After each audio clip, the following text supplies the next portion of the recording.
ഒരു കഥ പറയാം. ഒരു വലിയ കൊടുങ്കാറ്റടിച്ചപ്പം ഒരു തോട്ടത്തിലെ വൻ മരങ്ങളെല്ലാം വേരോടെ നിലം പതിച്ചു.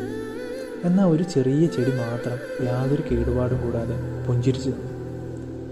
അത് കണ്ട മറ്റു ചെടികൾ അതിശയിച്ച് അതിനോട് ചോദിച്ചു, ഇത്രയും വലിയ കാറ്റിനെ നീ എങ്ങനെ അതിജീവിച്ചു?